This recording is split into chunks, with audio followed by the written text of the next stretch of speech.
Ay, ¿por qué? Pará. Estamos acoplando la vida. Pará que ya te bajo acá. Pará. Acople ingobernable para decirte que son las 10 de la mañana, 17 minutos. Y arranca aquí este momento hermoso de jueves, que es la presencia aquí de nuestra compañera Yarela Aguilera. Estás ahí en pantalla, ya te vio quien está viendo por ahí, y si no, te empieza a escuchar y a deleitarse ahí con sus palabras. Dice, ¿y esta quién es? Y si no me conoce, dice, ¿y esta quién es? Che, qué semanita, ¿eh? Qué semanita entretenida. Yo no sé cómo vienen siendo tus noches, pero las de casa vienen haciendo así como, bueno, ya está, no va a pasar nada más. Vamos a dormir. Sí. Y a las 11 de la noche saltás de la cama porque algo nuevo pasó, ¿viste? Está así como interesante. Y está viniendo el calor, ¿viste? Esa sensación de que algo va a pasar. La presencia de se viene. ¿Se viene? Bueno, lo que nadie se esperaba que viniera fue el recital de Milei. ¿Vos lo viste? Sí, lo vi. O sea, no en vivo. Yo no sé si es que yo caí como una paracaidista al tema, porque nunca me enteré de si se vendieron entradas. Yo no me enteré. Estaba pensando en otras cosas, por ejemplo, en el índice de la pobreza, ¿no? Bueno, cosas que había que pensar. ¿Vos te enteraste antes? Se encontró con eso de repente. No porque no le vengo ahí siguiendo la campaña o la carrera musical, digamos, ¿no? Pero bueno, sí sé que se va enemistando. Es que estábamos todos muy entretenidos con el asunto de Fred Machado, Esper, la lista de La Libertad Avanza, las fotos de Macri. ¿Te acordás de Macri? En el prostíbulo en Miami. Bueno, esto no es nuevo. ¿Te acordás cómo venían y salían aviones, valijas, otra vez Caputo? Bueno, estábamos todos un poco mirando eso y de pronto, ¿cómo que Milei está cantando? Sí, está cantando. Bueno, espera, todos los presidentes cantan o han cantado. Yo lo he visto todo, he visto a Macri, lo he visto a Alberto Fernández, lo he visto a Menem. ¿Te haces un Movistar Arena, boludo? Posta. Bueno, eso me hizo pensar muchas cosas, porque también en una me encontré que hoy, como algunos referentes de las noticias o de las primicias televisivas con respecto a nuestra política nacional, están en manos de 3 periodistas de espectáculos. Rial, Viviana Canosa, el otro señorito que también hacía un programa del mediodía, y el que parece Kavak, que no es Kavak. ¿Cómo se llama? Bueno, ahora no me acuerdo. Pero vos fíjate y dije, che, ¿qué onda? Esta gente se dedicaba a contarnos chismes de Susana Jiménez, que le había reboreado el cenicero a su pareja. Nos contaba las historias de Moria Kazán, entre la época de los 90, ¿no? Los chismes de los 90, real. Y ahora hablan de política, ¿no? Y ahora estamos todos atentos a ver si tienen una para tirar, para agregarnos a esta adrenalina de cuál es lo nuevo que nos va a tirar nuestro querido presidente, que aparte hace como un... No, fue un montón. Y me hizo pensar en un montón de cosas. Primero porque... ¿Qué pasa con las banderas, ¿no? Y qué pasa con esas canciones que marcaron tu identidad de alguna manera y que sostenían ciertas banderas, vamos a ponerlas ligadas a la izquierda, ¿no? Charly García siempre fue un referente de la izquierda, digamos, ¿no? O de los anarquistas, de la juventud revolucionaria, vamos a ponerle en esos términos. Pensemos, no sé, en el Charly de los dinosaurios, ¿no? Bueno, Ahora cantados en este marco de la banda de La Libertad Avanza. Muy, muy raro todo, ¿no? La renga, como muy raro todo. Bueno, eso me llevó a que había algo que podía explicar muy bien esta situación. Y es un trabajo que se hizo desde el lugar del bien, desde las luces del bien, que el otro día traje un poco a colación sin esperar que tuviera la comprobación en el espectáculo de Milei y su banda de rock, en la cual sigue cantando con 4 camperas puestas.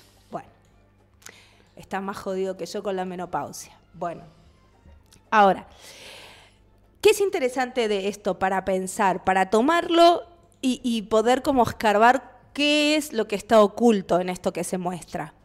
Y es el lugar de la espectacularización. Un espectáculo, a diferencia de lo real, tiene otras reglas.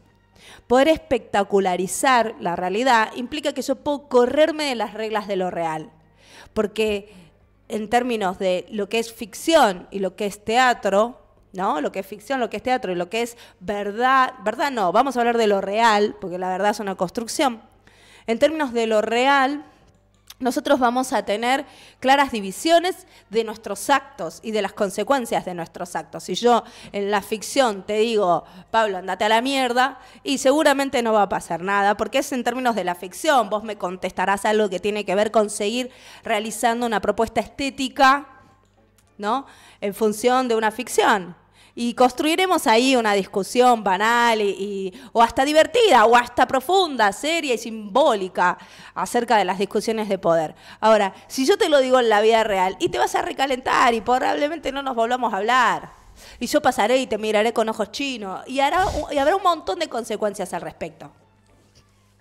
¿Sí? ¿Por qué? Porque en la realidad, en lo real, estamos sujetos a ciertas reglas que tienen que ver con la acción y que tienen una consecuencia real y tienen que ver con unas leyes impuestas en la Constitución, unas leyes impuestas en la fraternidad social que nos regulan.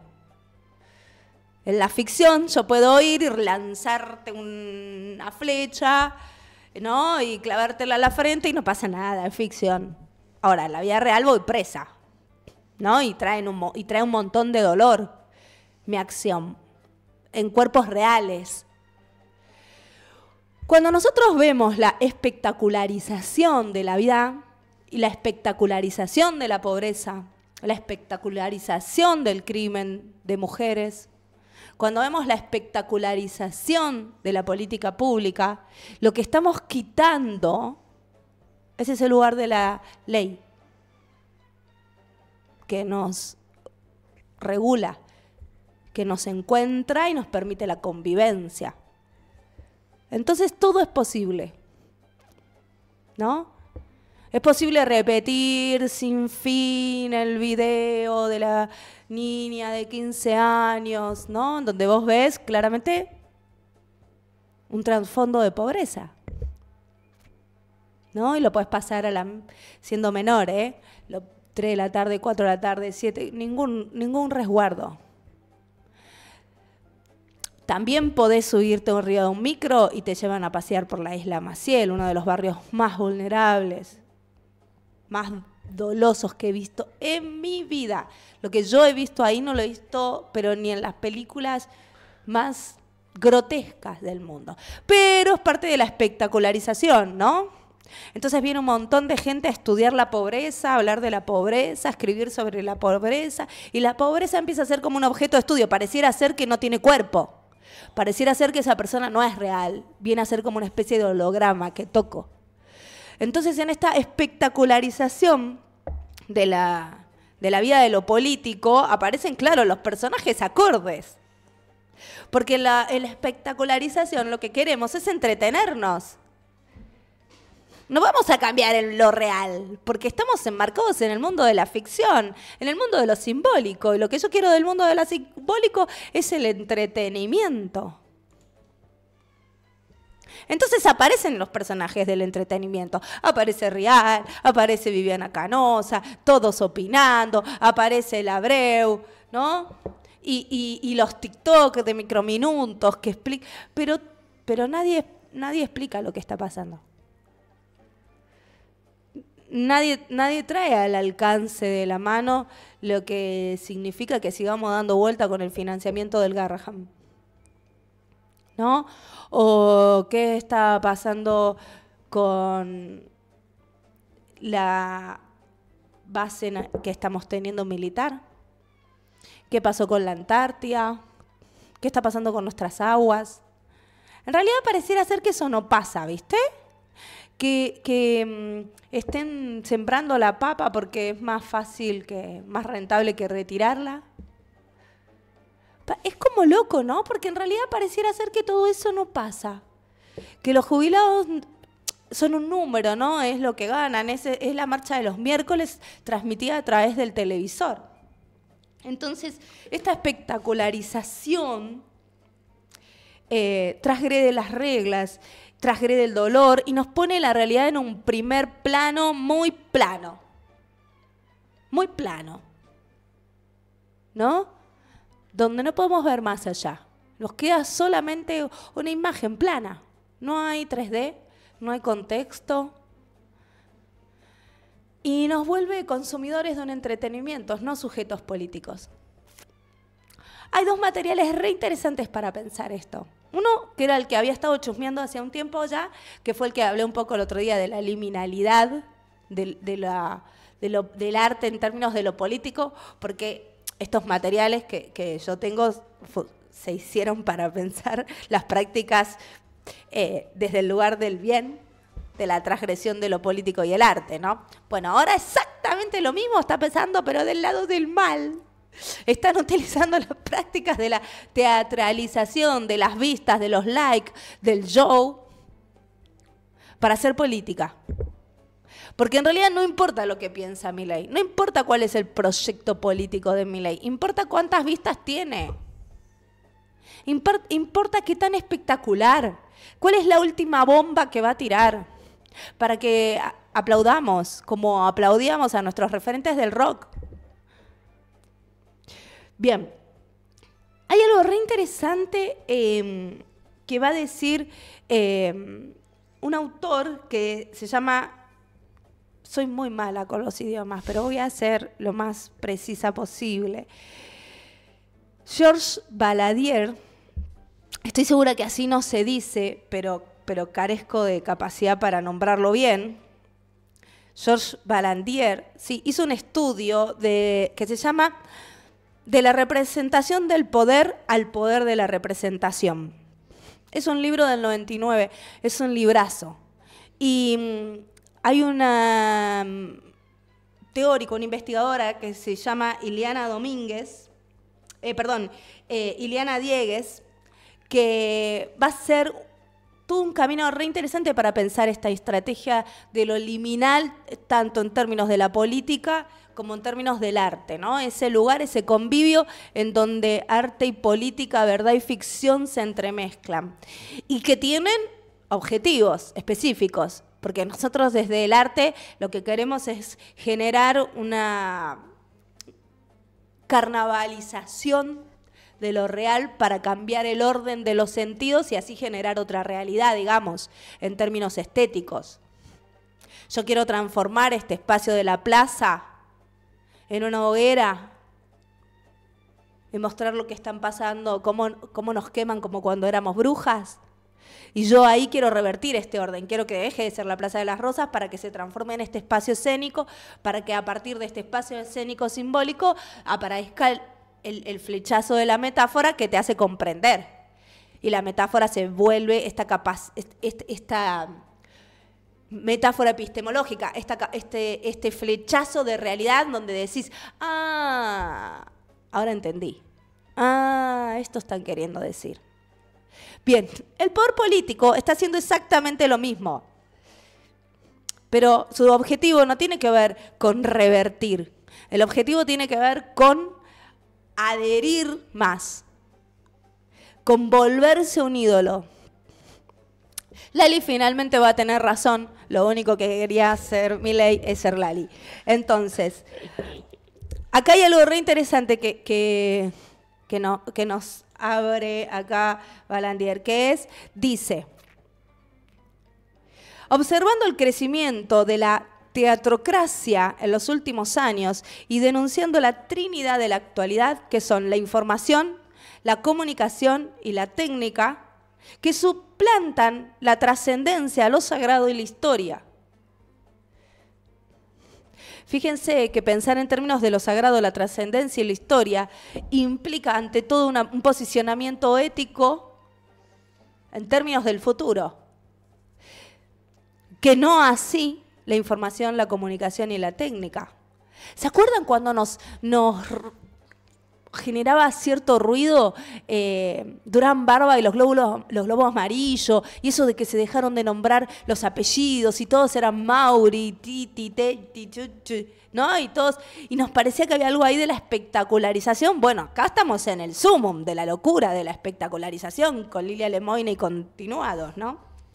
Ahora, lo interesante del libro del Poder en Escena es que lo que nos propone es que en algún punto este espacio mediático nos permite exhibir, dice, las guerras, los golpes de Estado y la vida cotidiana, como yo les decía, la pobreza, el dolor, el femicidio, todo es posible.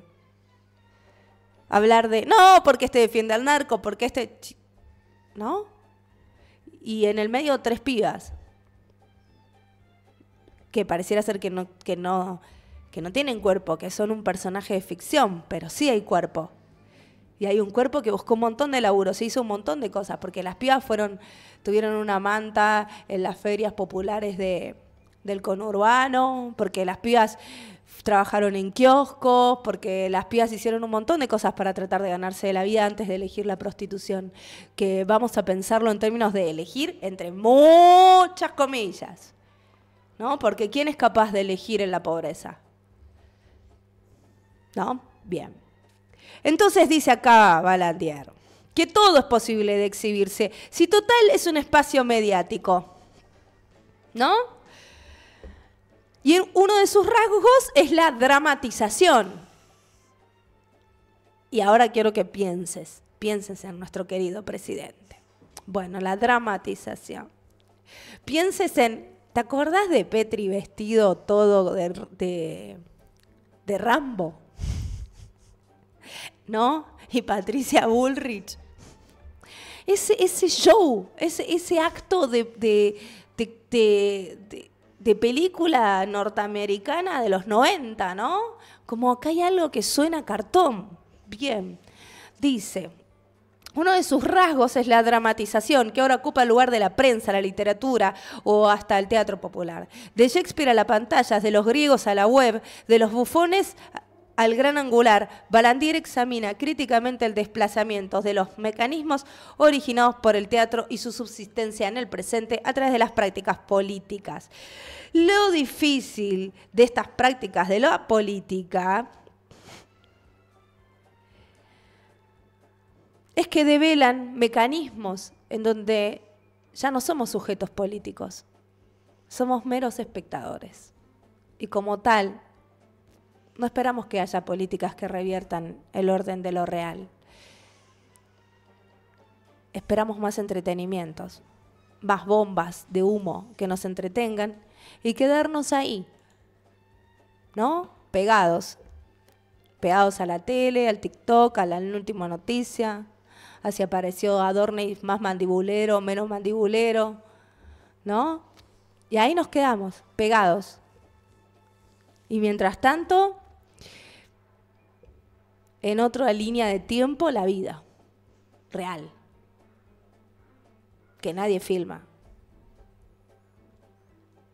¿no? Porque nadie filmó a estas pibas, porque nadie filma la verdadera pobreza, ni lo que está pasando en términos de, realmente, de desarme del Estado. Entonces, les recomiendo no sumarse a esta carnavalización del Estado y una vez más la necesidad del diálogo con el otro y de crear entonces enlazamientos de vida, como dice Rita Segato, de volver a crear esos espacios de comunitas, de convivio, de estar juntos, es lo único que nos van a traer, ¿no? En esta época tan Black Mirror, ¿no? Hablando de series, a ver lo real, ¿no? Y no morfarnos el espectáculo donde no. Gracias. Esta es la bohemia. Esta es...